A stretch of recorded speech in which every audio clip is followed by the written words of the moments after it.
Well, I think it's very hard to teach people to be novelists and poets. But I think it's quite useful for people to set aside time.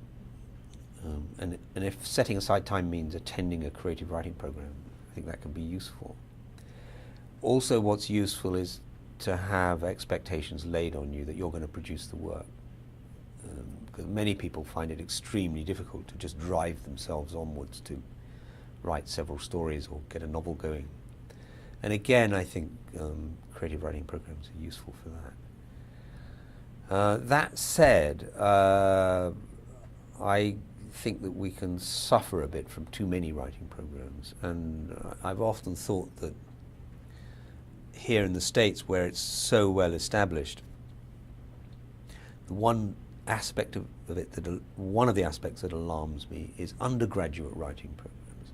Seems too soon to me. Seems like a vehicle for mass ignorance. People need to do reading, and writers need to read. So I would say any creative writing program really should be for graduates. It shouldn't be a course of study for undergraduates.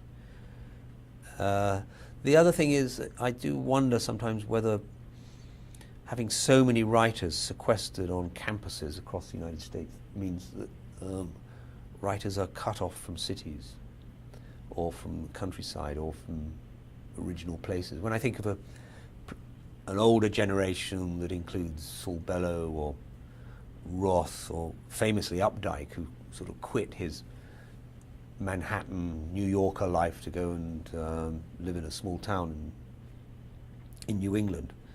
That kind of engagement, I think, could come under attack if too many writers are just sort of English professors. Just English professors with a little bohemian edge. We've got loads of writing programs now in England. And again, it's the spectre of the undergraduate writing program, which I think is deathly. It's fine if it's just one aspect of a much bigger course, but the reading has to be done.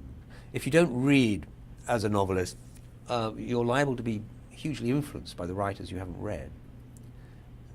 It's a strange and pernicious, invisible and rather mysterious matter that you can be in the grip of writers that you have plucked from the air without fully understanding where you've got them from.